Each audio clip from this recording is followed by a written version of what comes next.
Buen día, mi nombre es Marina Jiménez, soy jefa de trabajos prácticos de Patología General y Fisiopatología. Vamos a ver la clase de neoplasias y también vamos a introducir algo del tema de lesiones precursoras asociados a las neoplasias malignas. Estos son los objetivos de la clase. Y vamos a comenzar con algunas definiciones. Primero, la palabra neoplasia, que se utilizó primera vez en francés y que quiere decir un crecimiento nuevo. Va a ser una proliferación celular que va a perder la regulación, el control propio de un tejido no neoplásico y va a persistir a pesar de que cese el estímulo que lo originó, es decir, que es autónomo y además no tiene un propósito específico. Ustedes, por ejemplo, cuando estudiaron inflamación, vieron que existe una proliferación celular en los casos de la reparación, que cesa cuando se ha reparado el tejido. En este caso, ese mecanismo se pierde y las células simplemente proliferan. Estas pueden tener, según el comportamiento, más bien pueden clasificarse según el comportamiento en benignas y malignas. Las neoplasias benignas sería aquel crecimiento patológico que, si es dejado a su evolución natural, puede persistir siendo compatible con la vida del paciente. A diferencia de las neoplasias malignas, en las cuales si este crecimiento es liberado a su evolución natural, va a ser incompatible con la vida, es decir, lleva a la muerte del ser vivo que lo aloja. También tenemos la palabra tumor, que se utiliza como sinónimo de neoplasia comúnmente, pero en realidad el término tumor, como ya han visto ustedes en inflamación, de lo que habla en realidad es de una tumefacción. Y finalmente el término cáncer, que se utiliza como sinónimo de neoplasia maligna. Y el origen viene del griego carquinos, que significa cangrejo. Y como ven acá en estas imágenes, tenemos un cangrejo representado en una vasija con estas patitas y las tenazas que permiten adherirse. Esta es una neoplasia maligna en una mamografía donde vemos que tiene estas prolongaciones similares a la del cangrejo y además se adhiere, como ya vamos a estudiar más adelante. Y esto es cuando se la reseca, cuando se hace una resección, una biopsia excisional de la lesión, en la cual se ve esta lesión con sus bordes difusos, parecido a lo que veníamos viendo, acá y acá. Primero vamos a hablar un poco de las neoplasias benignas. Tienen ciertas características propias, por ejemplo, que permanecen localizadas en el sitio que les da origen, en el tejido que se originan, que la mortalidad es baja y la morbilidad también, pero va a estar íntimamente asociado a los tumores, a la localización de los tumores. Por ejemplo, en el sistema nervioso central, un tumor que sea de aspecto benigno puede llevar a la muerte del paciente, o también pueden tener morbilidad o incluso mortalidad si producen sustancias. Un ejemplo son las hormonas.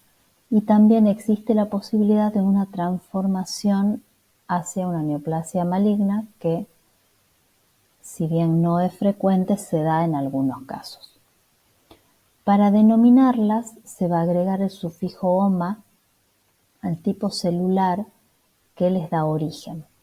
Por ejemplo, tejido adiposo, lipo va a hacer referencia a la grasa y oma, neoplasia benigna, lipoma. Adeno va a hacer referencia al tejido glandular, también en griego. Oma, neoplasia benigna, adenoma, y así sucesivamente. Y estas denominaciones pueden tener algunas modificaciones particulares dependiendo del aspecto que tiene, ya sea macro o microscópico. Por ejemplo, si la neoplasia benigna es glandular pero quística, va a ser oma por neoplasia benigna, adeno por lo glandular, y lo quístico me va a introducir el prefijo cisto. Entonces queda como cistoadenoma. Y un caso particular de denominación en la cual tenemos una neoplasia benigna en una superficie y tiene un aspecto verrucoso digitiforme, vamos a estar hablando de un papiloma. Veamos algunas imágenes. Esto sería un cistoadenoma, una neoplasia benigna con áreas quísticas y glandular. Un cistoadenoma de ovario. O el papiloma, en la cual tengo una superficie mucosa, en este caso, con este crecimiento con forma verrucosa o digitiforme, que la podemos ver acá, y que se denomina papiloma. ¿Bien? Esta es particularmente en el cuello uterino. La macroscopía de las neoplasias benignas típicamente va a estar asociada a tumores bien delimitados. Algunas de ellas tienen cápsula, como podemos ver acá, no la cápsula, pero sí que está bien delimitado. Esto también es una mamografía de un fibroadenoma, en la cual vemos cómo está perfectamente delimitada la lesión. Y además es homogénea, es similar en cada parte donde la vemos. El tejido circundante está comprimido o incluso está desplazado, y es poco frecuente que tenga cambios secundarios, necrosis, una degeneración quística o hemorragia. Por eso la vemos en la imagen toda homogénea. A nivel microscópico son células que van a asemejar el tejido que les da origen, por ejemplo, en este caso de un leiomioma uterino. Si recuerdan, la histología de un leiomioma es bastante similar a lo que estamos viendo acá. Se conserva la polaridad celular, la relación núcleo-citoplasma también está conservada, y si bien en algunos casos puede haber aumento en el número de mitosis, la morfología de las mitosis está conservada. Ya son mitosis normales. El índice mitótico acá, como dice, puede haber incremento. Normalmente no están aumentadas las mitosis, pero puede haberlo. Y de haberlas, tienen que tener morfología conservada.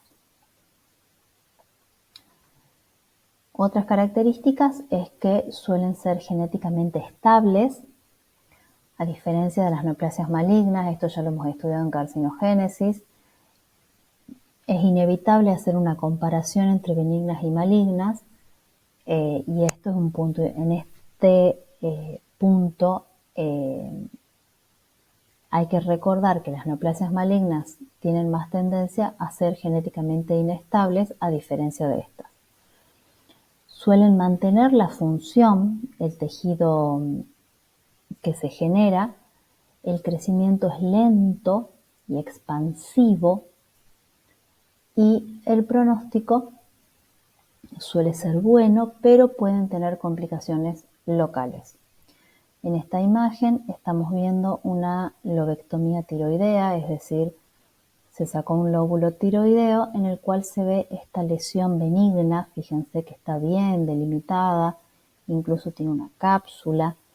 El tejido tiene una coloración en algunos sectores similar a la tiroides.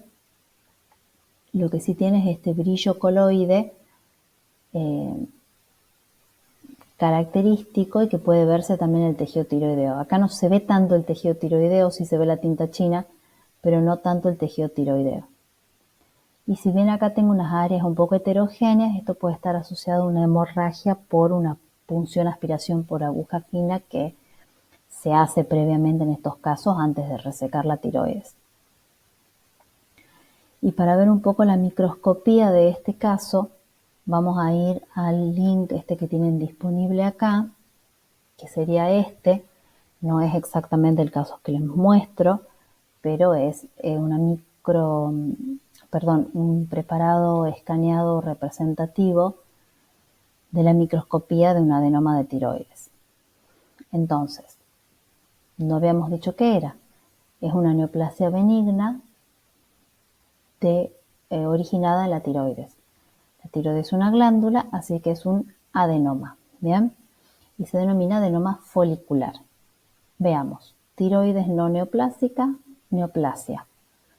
Los folículos tiroideos que ustedes han estudiado, y si vemos acá, se distinguen, si bien hay un cambio en la morfología, se ve que sigue habiendo folículos tiroideos.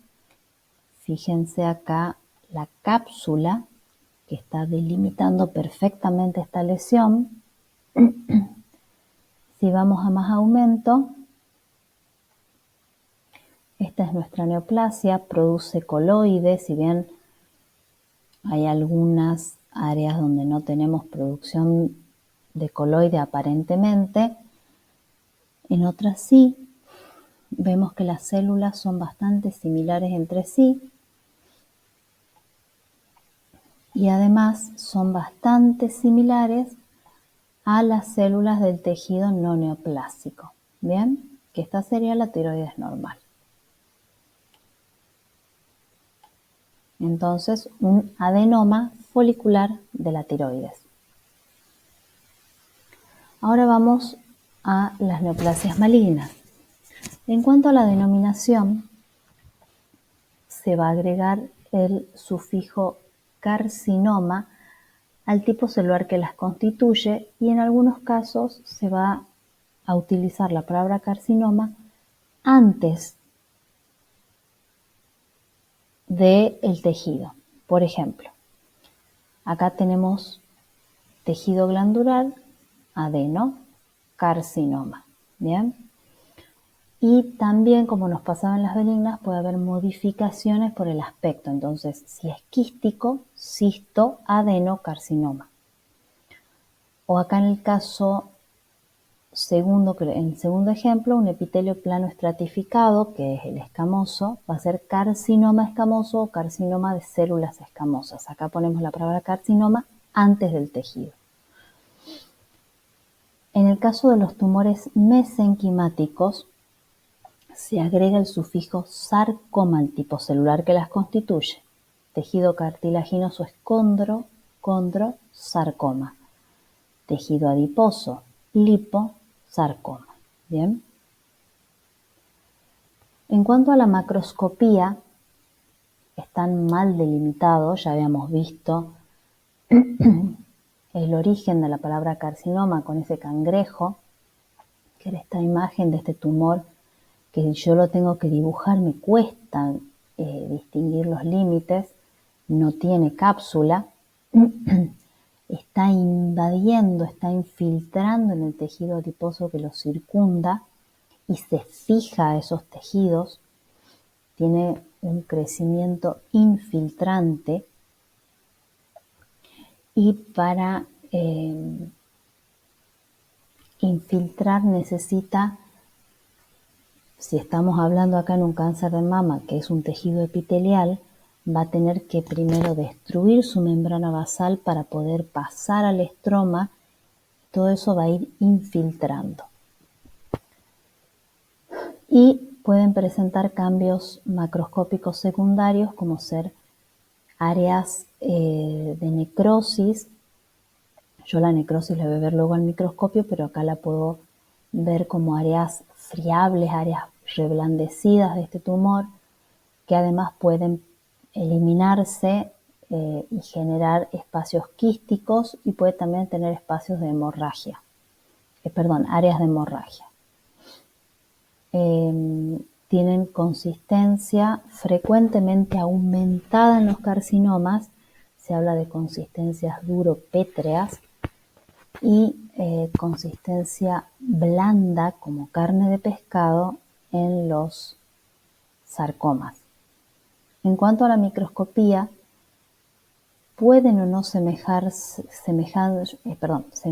al tejido que les da origen. Muchas veces, a lo largo de su evolución, las neoplasias malignas empiezan teniendo mayor semejanza al tejido que les da origen y a medida que progresan van perdiendo esa diferenciación hasta llegar a un grado de anaplasia, que es la pérdida de diferenciación, o sea, no tienen nada que ver con el tejido que lo origina. Además, también se ve pérdida de adhesividad y voy a ver en estas proliferaciones los criterios de malignidad celulares, tisulares y biológicos. Algo de esto ustedes vieron ya cuando estudiaron métodos de citología y ya lo vamos a detallar un poco mejor. Lo que tenemos acá es una microfotografía de un carcinoma invasor del cuello uterino, un carcinoma de células escamosas.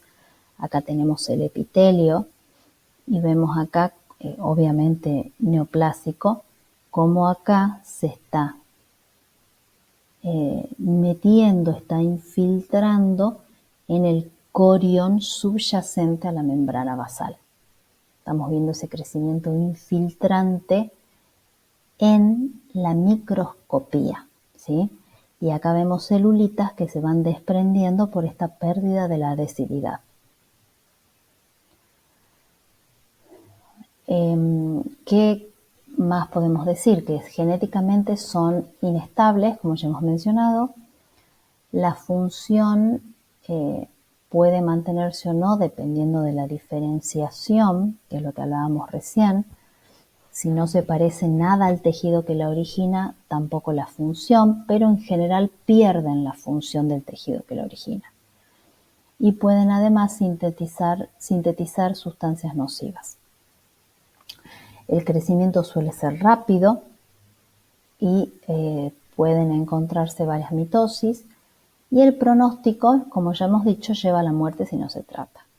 La imagen que ven acá es de un cariotipo convencional y un skyfish de un de un mieloma múltiple, que es una neoplasia maligna de las células plasmáticas. Y lo que está representando es la gran inestabilidad que tiene este tumor a nivel genético, ya que tiene muchísimas alteraciones, muchísimas mutaciones a nivel cromosómico que se pueden ver acá. Ahora desarrollemos un poquito más los criterios de malignidad. Estas son características que cuando yo las veo en la microscopía me hablan de que esta neoplasia es maligna, ¿sí? Para poder hacer el diagnóstico de una neoplasia maligna. Necesito varios de estos criterios. Un solo criterio no me es suficiente. Yo tengo que ir encontrando varios de estos criterios para llegar a la conclusión de que es maligna. Obviamente, si yo tengo anaplasia, lo más probable es que sea maligno. O si veo que el tumor está invadiendo la membrana basal e invadiendo los tejidos adyacentes, me habla ya de malignidad. Pero dentro de estos criterios, ¿qué otras cosas voy a encontrar? En los criterios celulares vamos a hablar primero del núcleo. Podemos tener un núcleo muy basófilo, con hipercromasia, ¿sí? Eso quiere decir que se tiñe mucho el núcleo. Una macrocariosis, todo lo que sea cario hace referencia al núcleo también. Entonces, una macrocariosis me habla de un núcleo grande. Anisocariosis quiere decir núcleos de diferentes tamaños y poiquilocariosis de diferente forma. Y la marginación cromática me habla de una distribución irregular de la cromatina en la cual se ven grumos hacia la periferia del núcleo. Por ejemplo, en esta imagen, que es un extendido citológico, es una citología exfoliativa cérvico-vaginal, Vemos acá, bueno, bastantes células inflamatorias, vemos células células de la sangre, vemos eritrocitos, perdón, y vemos células escamosas maduras, pero alternando con estas células vemos este colgajo con algunas células sueltas, porque van perdiendo su adhesividad, de núcleos más grandes, de diferentes tamaños, que se superponen. La cromacia, acá algunos más hipercromáticos y con algunos grumos de cromatina en la periferia de la marginación cromática, diferentes formas, diferentes tamaños si los comparamos entre sí, que podrían representar, si uno hace una biopsia de esa lesión, este sector, ¿sí? Acá tenemos el epitelio escamoso normal y acá el epitelio escamoso con estos criterios nucleares. Tienen acá de nuevo el link por si quieren visitar el preparado virtual.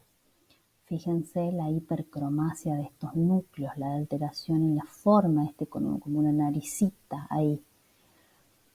Diferentes tamaños nucleares, ¿sí? Después pueden tener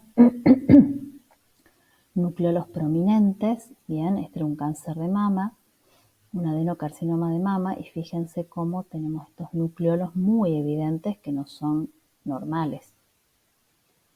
Y además puede haber múltiples nucleolos.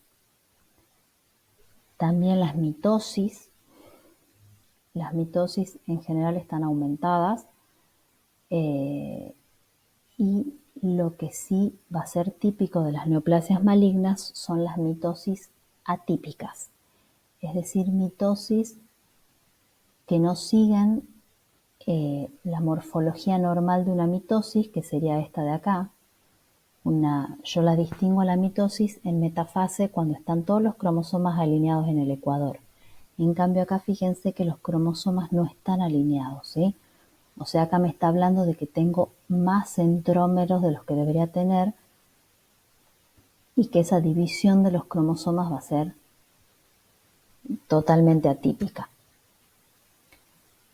Entonces, y obviamente si queremos buscar otros criterios nucleares, tenemos hipercromacia, acá una célula con 2 nucleolos, etc. Puede haber además células multinucleadas, pero a diferencia de las células gigantes multinucleadas que han estudiado antes, estas son células con características malignas, o sea, núcleos malignos y múltiples. Y además también puedo tener una cariolisis, que acá no la tengo representada. En cuanto a los criterios citoplasmáticos, el citoplasma puede ser escaso o abundante, puedo tener depósitos anormales. Por ejemplo, esto es un carcinoma escamoso en pulmón, donde tengo depósitos anormales de queratina. Acá se acumula esta queratina en el medio del tejido pulmonar y forman estas perlas córneas. Si quieren buscar criterios nucleares también tenemos. Después, por ejemplo, acá en un melanoma con excesiva producción de melanina, o acá con producción de mucina. Este es un adenocarcinoma gástrico, fíjense, este es el epitelio gástrico no neoplásico, y acá la neoplasia en el corion infiltrando con esta vacuola, que puede haber también vacuolización, puede haber estas vacuolas de moco que no son lo habitual en este epitelio. Y alteración en la relación núcleo-citoplasma. Lo normal es que sea una relación 1:4. Estas células, el núcleo ocupa mucha mayor cantidad del tamaño celular y pasa lo que vemos acá en esta también citología exfoliativa cérvico-vaginal, en la cual la relación núcleo-citoplasma pasa a ser 1:1, a veces 1:2. En lugares acá incluso es tan escaso el citoplasma que se pierde y quedan núcleos desnudos. Luego tenemos los criterios tisulares de malignidad, en los cuales hay una alteración de la organización del tejido, no conserva la polaridad habitual del tejido, como vimos antes, se pierde esta organización del mismo. Hay además, como dijimos antes, infiltración con invasión, destrucción y penetración en los tejidos circundantes. Hay desmoplasia, que es la capacidad que tienen las neoplasias malignas de producir de forma excesiva su estroma. Y para ver esto tenemos este preparado, esta foto en realidad del preparado virtual, de nuevo con el link que pueden consultar, en el cual tenemos la neoplasia maligna. Fíjense acá a mucho menor aumento cómo va infiltrando el tejido adiposo. Es un cáncer de mama, forma irregular, bordes infiltrantes, y acá vemos estas glándulas completamente anormales, anguladas, que se van metiendo en este tejido y que producen excesivamente su matriz, que es este tejido conectivo denso que vemos acá, que no es normal en la mama. Y esta desmoplasia me va a estar dando esa consistencia dura pétrea de la cual hablamos previamente.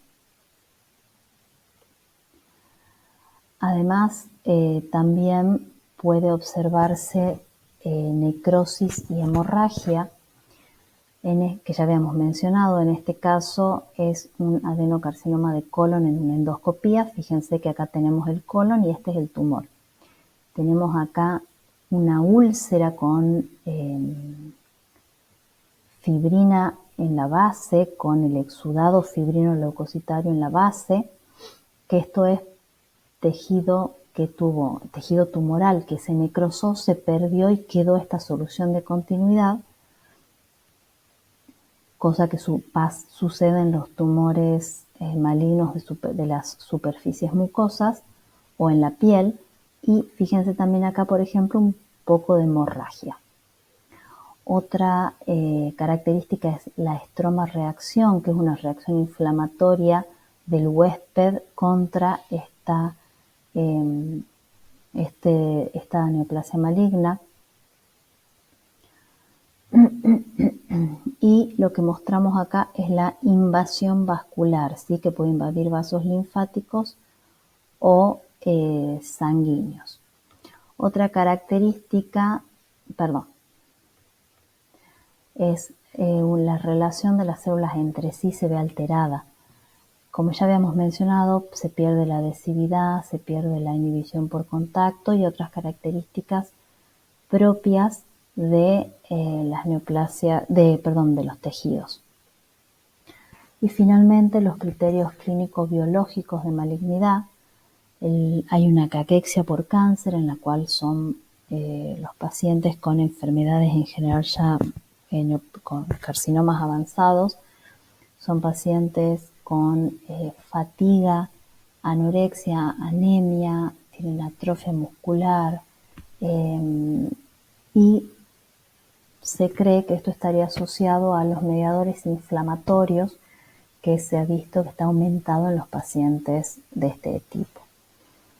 Y otra característica es la presencia de síndromes paraneoplásicos que pueden desarrollar los pacientes, que son muy variados, desde endocrinopatías, manifestaciones cutáneas, manifestaciones reumáticas, óseas, etcétera, ¿sí? Este cuadro es del Robbins, así que lo pueden consultar. Entonces, para resumir un poco esto, acá tenemos una macroscopía de un lóbulo tiroideo. Acá esta no es nuestra. Tienen la referencia si la quieren ver. Fíjense que a diferencia de lo que vimos antes, si bien hay lugares donde se puede ser que acá haya una cápsula, es difícil de ver, un poco más heterogénea la superficie. Los límites también son difíciles de marcar. Y si vemos el preparado virtual, es esto. Vamos a menor aumento porque si no, no se ve bien. Tenemos la tiroides con sus folículos, y acá ya vemos la neoplasia mucho menos delimitada. Fíjense cómo se desarrolla una respuesta inflamatoria alrededor, que hablábamos recién de esta estroma reacción. Ya a este aumento no vemos cápsula, que veíamos en el otro preparado virtual. Nos acercamos y vemos cómo va metiéndose entre el tejido sano, fíjense, entre el tejido no tumoral, va creciendo. Si bien no se les ve unos bordes tan infiltrantes, pero si vamos viendo acá, va infiltrando. Y a este aumento también ya vemos que histológicamente es distinta la organización de este tejido. Esta es la neoplasia maligna más frecuente de la glándula tiroides, que es un carcinoma papilar de tiroides. Hace estas estructuras papilares que tampoco son propias de un tejido tiroideo no neoplásico normal, como lo han estudiado en histología, y los núcleos son mucho más irregulares que el tejido normal, se superponen. Acá hay una característica, no son hipercromáticos, sino que se ponen muy claros los núcleos. Esto es algo propio de este carcinoma, pero que se sale, es una cromacia diferente, neoplásica, maligna. Se superponen este amontonamiento que ven núcleos, porque también hay una alteración en la relación núcleo-citoplasma y los núcleos quedan muy juntos. Entonces, acá estamos ante una neoplasia maligna.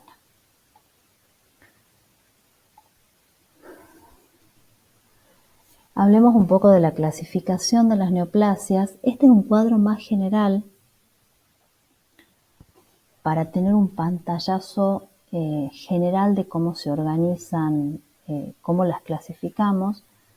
Vamos a ver si es epitelial, no epitelial o mixta, si el origen es del ectodermo, endodermo, mesodermo y el comportamiento benigno maligno, ¿sí? Entonces, me gustaría utilizar esta clasificación para ver algunos términos que hemos visto y otros que no. Acá, por ejemplo, teníamos ectodermo, varias capas, si es benigno papiloma, si es maligno carcinoma de células escamosas, esto sí es de la piel. O por ejemplo, en el epitelio urinario endodérmico, papiloma si es benigno, maligno carcinoma urotelial, ¿sí? Algunos términos que ya hemos ido viendo. Las no epiteliales, que pueden ser mesodérmicas o de neuroectodermo, ¿sí? Acá mesenquimáticas, varios de los ejemplos que ya hemos nombrado. Acá entramos dentro de lo que es la hematopoyética, las excepciones en la denominación. Los linfomas, a pesar de que simplemente es OMA, son neoplasias malignas a pesar de su denominación de los linfocitos. Y las leucemias de leucocitos en general, ¿sí? Entonces ya ahí tenemos, son neoplasias malignas, pero la denominación no sigue el parámetro que estudiamos ahora. Lo mismo acá con las del sistema nervioso, van a ver que es astrocito, astrocitoma, oligodendrocito, oligodendroglioma. Uno dirá, ¿es benigno? Bueno, no. Por la localización, aunque yo no le vea a estos tumores criterios de malignidad, son malignas porque por localización ya tienen un comportamiento maligno. Y acá tenemos una denominación que no habíamos visto hasta ahora, que es la palabra blastoma, ¿sí? Retinoblastoma. Esto hace referencia a neoplasias malignas originadas en células embrionarias o que no están completamente diferenciadas y en general son más frecuentes en niños, ¿bien? Y por último, el melanoma, que también es una neoplasia maligna y es bastante agresiva en general, originada en los melanocitos y a pesar de su denominación es maligna, ¿bien? Esta es la clasificación que solemos utilizar más en la cátedra: neoplasias benignas epiteliales, de revestimiento placentario, y van teniendo las denominaciones. Estos los van a ir viendo cuando estudien los diferentes sistemas de órganos. Me quiero detener en el adenoma pólipo, cuando tenemos un epitelio de revestimiento glandular, vamos a hablar de un adenoma o pólipo, ¿sí? Esto está creciendo en una superficie glandular. El término pólipo en realidad hace referencia a una proyección macroscópicamente visible en una mucosa, algo parecido a lo que vimos recién en el colon que habíamos visto en la endoscopía, algo que crece hacia la luz, ¿sí? Algo polipoide. Pero cuando yo hablo de pólipo, en este caso, histológicamente vamos a estar diciendo que está revestido por tejido glandular. ¿Bien? Esta es la clasificación de las neoplasias benignas, entonces es adenoma o pólipo. ¿Bien? Y otra cosa que quiero destacar en esta clasificación es que nos detengamos en las mixtas, que en este caso tenemos una combinación de diferentes tejidos. Pueden ser de la misma capa embrionaria y hablaríamos, por ejemplo, de un osteocondroma. Las dos son mesenquimáticas, son mesodermo, tejido óseo y tejido cartilaginoso benigno. Un bidermoma, dos capas diferentes. Tenemos adenoma, ¿sí? Bueno, dice fibroadeoma, pero es fibroadenoma, como ya hemos visto un ejemplo, sería epitelial, glandular y fibro tejido conectivo. Y tridermoma, teratoma maduro. Tenemos elementos maduros de las tres capas ectodermo, mesodermo y endodermo.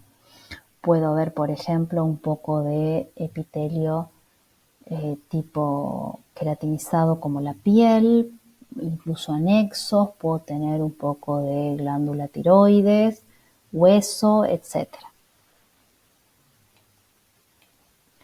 Esos teratomas maduros son propios del ovario, ya los van a ver seguramente más adelante. Y la clasificación general y progresiva de las neoplasias malignas, esta era mucho más compleja para hacer todo en un solo cuadro, así que está por progresiones. Esta es la primera progresión, similar a lo que hemos visto antes, epitelial, mesenquimática, mixtas y otros. Dentro de las epiteliales, la segunda progresión ya detallamos un poco más las de revestimiento, glandulares, nerviosos, pigmentarios, que ya lo hemos nombrado, y otros epitelios. Incluso tenemos una tercera progresión, podemos detallar más dentro de los carcinomas los diferentes tipos. Luego vamos a los que son las mesenquimáticas, ¿sí? Que no lo habíamos desarrollado, una segunda progresión donde podemos poner tejido conectivo, los diferentes ejemplos de los diferentes tejidos, y endotelio y tejidos relacionados, que acá sería como el que estábamos estudiando recién en la primera clasificación como no epiteliales.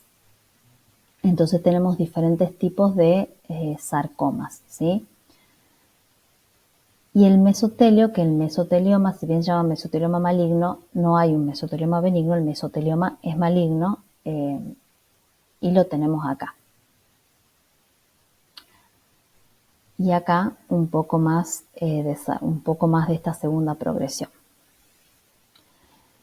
Y una segunda progresión de los mixtos, los monodermomas, bidermomas y tridermomas, como hemos visto recién, pero en este caso los malignos, que serían, por ejemplo, carcinoma adenoescamoso, dos componentes epiteliales malignos, un bidermoma, un componente mesenquimático y un componente epitelial maligno, y el teratoma, pero teratoma maligno, que eran los elementos de las tres capas embrionarias, pero en este caso con características de malignidad. Típicamente se da en el testículo. Una característica propia de las neoplasias malignas es la capacidad de dar metástasis, ¿sí? El desarrollo de metástasis es exclusivo de las neoplasias malignas. ¿Y qué es esto? Son focos neoplásicos nuevos que se originan en el organismo sin continuidad con el primario que las origina, ¿bien? Y es resultado de una propagación desde el foco primario.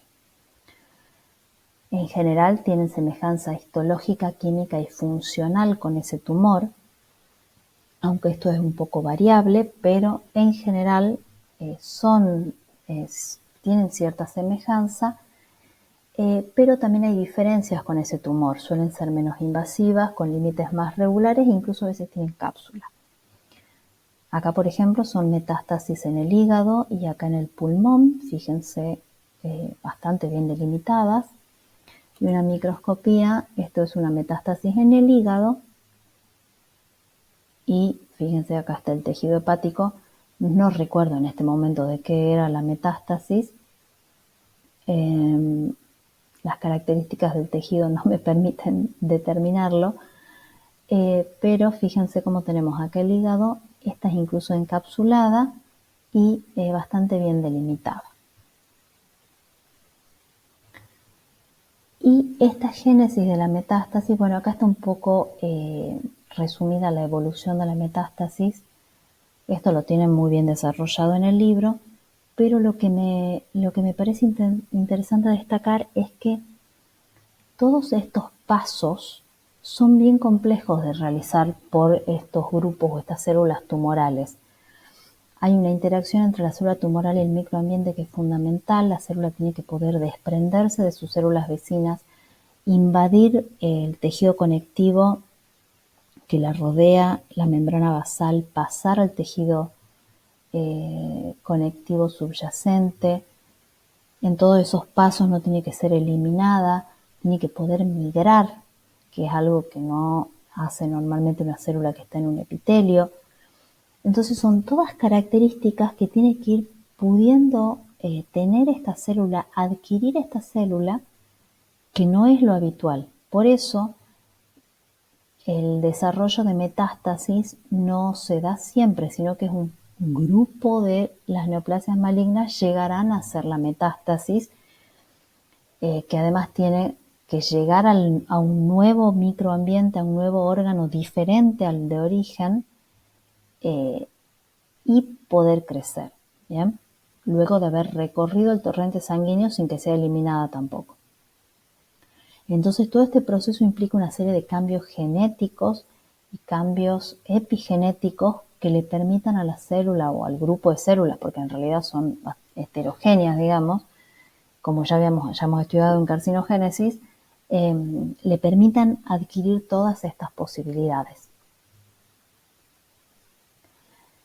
Y esto es similar a lo que vimos recién, pero acá este ejemplo me había gustado porque acá sí involucra los órganos que suelen estar afectados por las metástasis una vez que las células entran a la circulación. Cuando salen del origen y llegan a los vasos sanguíneos, van a detenerse en el lugar donde haya microvasculatura, donde queden atrapadas. Entonces frecuentemente van a ser en el pulmón, en la médula ósea, en el cerebro,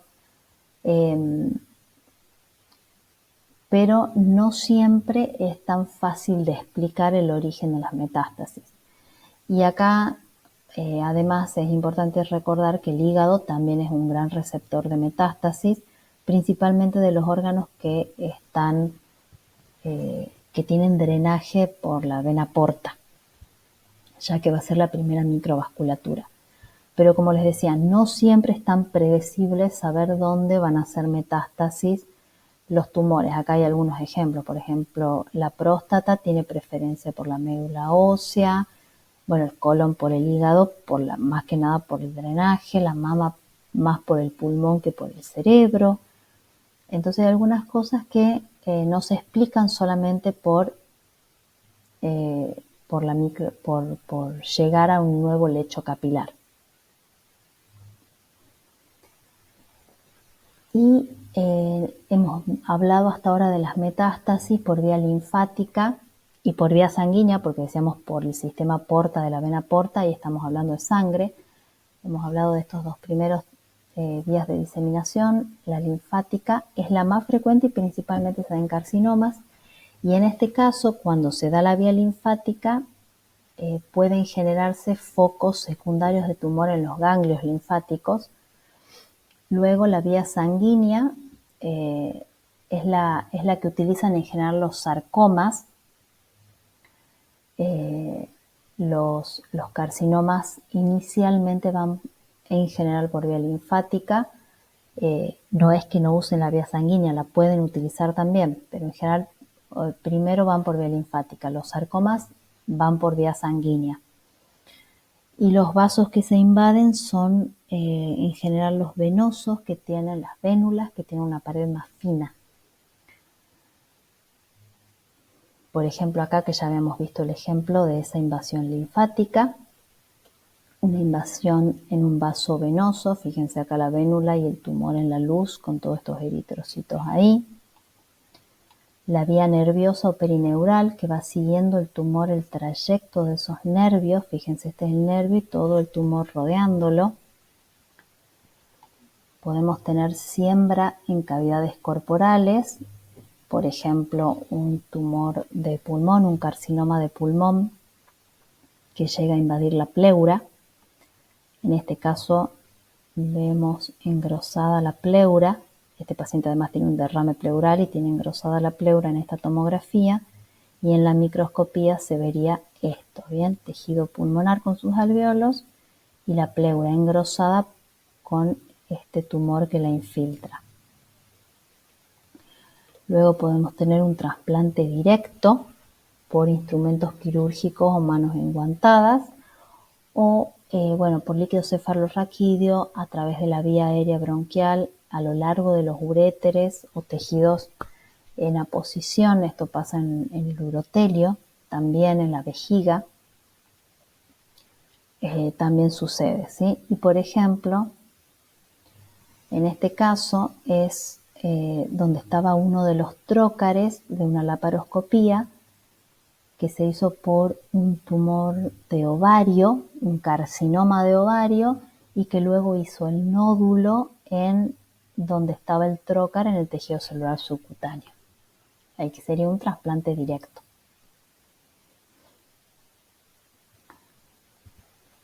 Y hemos hablado hasta ahora de las neoplasias benignas y malignas, hemos ido comparando y dando características de las malignas,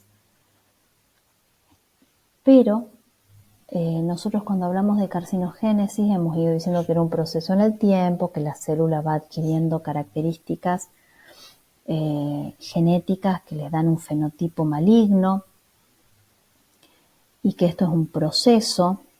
Bueno, muchas veces pasamos de tener el tejido no neoplásico y se genera la neoplasia maligna, directamente el tejido no neoplásico, pero otras veces vamos a tener lesiones precursoras de malignidad, ¿bien?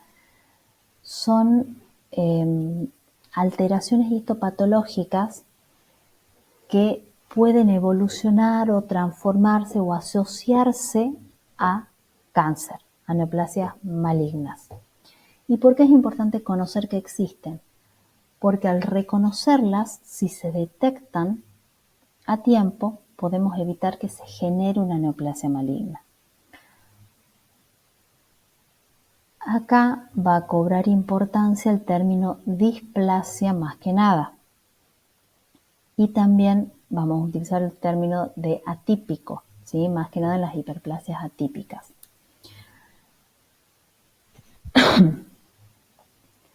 Estas lesiones precursoras de malignidad pueden desarrollarse en cambios adaptativos, ¿sí? Que ustedes ya los han estudiado, en neoplasias benignas o en enfermedades inflamatorias crónicas. Estas lesiones o estos cambios histopatológicos van a consistir en presentar ya algunos de los criterios de malignidad celulares y tisulares que hemos estudiado, ¿bien? Pero lo que no voy a tener es invasión, no voy a tener aún metástasis. Voy a encontrar algunos de esos criterios, pero no todos. Cuando hablamos de que pueden estar asociadas a cambios adaptativos, vamos a hablar de hiperplasias, metaplasias, atrofia, en las cuales se genera una displasia. La displasia, recordemos que era una alteración citoarquitectural del tejido. Y justamente estos cambios citoarquitecturales eran esos criterios de malignidad, ¿sí? A su vez, la atrofia muchas veces se asocia a enfermedades inflamatorias crónicas. Y dentro de acá tenemos como ejemplo la hiperplasia típica en la glándula mamaria, ¿bien? que si yo no se reseca esto, permanece en la mama, va a progresar finalmente a un carcinoma en la mama. O también el desarrollo de displasia en una metaplasia escamosa en un bronquio o en una metaplasia escamosa en el cuello uterino. Entonces, en esa metaplasia se desarrolla una displasia y esa displasia puede progresar a una neoplasia maligna, a un carcinoma invasor más que nada. Es lo que nos ocupa, digamos. Un carcinoma invasor es lo que queremos evitar. La neoplasia maligna que ya está invadiendo la membrana basal. Entonces, otro caso es el de las neoplasias benignas como lesiones precursoras. No es lo habitual la transformación hacia maligno, pero existen casos específicos. Se cree que esta falta de progresión a malignidad, esta baja frecuencia, se da porque suelen ser genéticamente estables. En cambio, hay algunos casos en que son inestables y ahí pueden progresar. Y un ejemplo típico son los adenomas de colon, que el adenoma de colon, si bien lo hemos estudiado como neoplasia benigna, tiene una displasia. Y en algunos casos puede progresar a un cáncer. ¿Bien? Lo mismo con el nevus, que cuando adquiere displasia pasa a ser lesión precursora y puede progresar a un melanoma. ¿Bien? Y las enfermedades inflamatorias crónicas, que en este contexto en el cual hay una proliferación que compensa, en realidad que se desarrolla para reparar un daño, hay estimulación de la proliferación, aumenta la cantidad de células STEM y estas son más sensibles a una transformación maligna. Y además se generan microambientes que pueden generar un ambiente propicio para el desarrollo de una neoplasia maligna. Un ejemplo muy importante son las enfermedades inflamatorias intestinales crónicas, la colitis ulcerosa, la enfermedad de Crohn, la hepatitis crónica que evoluciona en una cirrosis y en ese contexto puede hacer un hepatocarcinoma,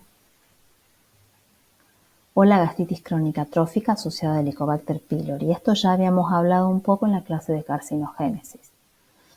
Vamos a dar un ejemplo con el carcinoma escamoso de cuello uterino, en el cual acá tenemos una representación esquemática de un epitelio normal escamoso. Yo les di previamente un link en el cual se veía una lesión de este tipo que pueden consultar, que tenían para consultar. Entonces partimos de un epitelio normal. Acá está representada una displasia que se llama leve, en la que la alteración solo está en el tercio basal. Luego una displasia moderada, en la cual ya 2/3 del epitelio están afectados, siempre con la membrana basal intacta. Y una displasia severa y el carcinoma in situ, en la cual los 3/3 están afectados, ¿sí? Entonces acá estamos hablando de lesiones precursoras. ¿De qué son precursoras? De un carcinoma que ya invade la membrana basal y pasa hacia el corion. Y una vez que pasa al corion, ya puede llegar a vasos sanguíneos, dar metástasis y progresar. ¿Bien? Si vemos con la microscopía, esta sería la representación. Entonces vemos esta displasia, estas alteraciones histoarquitecturales, estos criterios de malignidad, abarcando los diferentes tercios del epitelio hasta que finalmente está invadiendo y acá tenemos una microinvasión. Esta neoplasia todavía está recién empezando a invadir. Más adelante, cuando estudien cáncer de cuello uterino, van a estudiar también la importancia de detectar en este momento. Pero ahora quiero que se lleven la idea de que acá ya está invadiendo. ¿Cuál es la importancia de detectar y conocer las lesiones precursoras?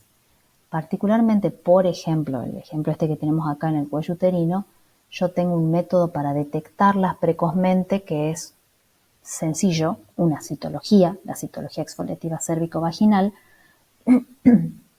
que esto podría ser de un SIN2, de un SIN3, que en realidad se denomina HSIL, lesión escamosa intraepitelial de alto grado actualmente, que me está hablando de una displasia.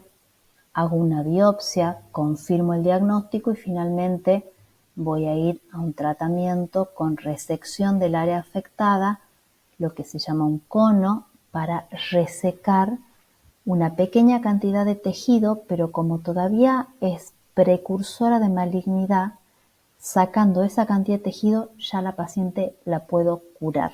Bien, entonces esto es lo que busco con estas lesiones, detectarlas para tratarlas de manera temprana y poder evitar la progresión a un cáncer de cuello uterino que termine dándole mucha morbilidad o incluso mortalidad a la paciente.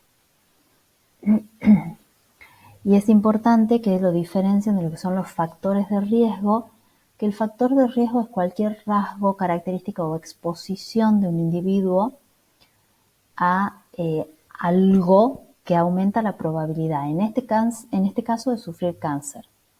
Y pueden estar asociados con la conducta, por ejemplo, el tabaco o prácticas sexuales sin preservativo y contagiarse de un HPV, que es un carcinógeno, riesgos ambientales, factores biológicos, agentes infecciosos, factores de riesgo hereditarios, que ya hemos nombrado un poco de estos factores hereditarios.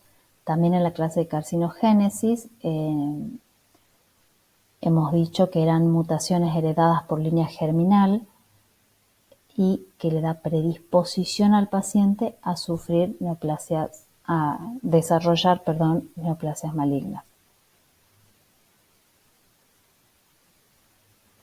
Esta es la bibliografía consultada, además de las diferentes referencias que tienen a lo largo de la clase, y muchas gracias.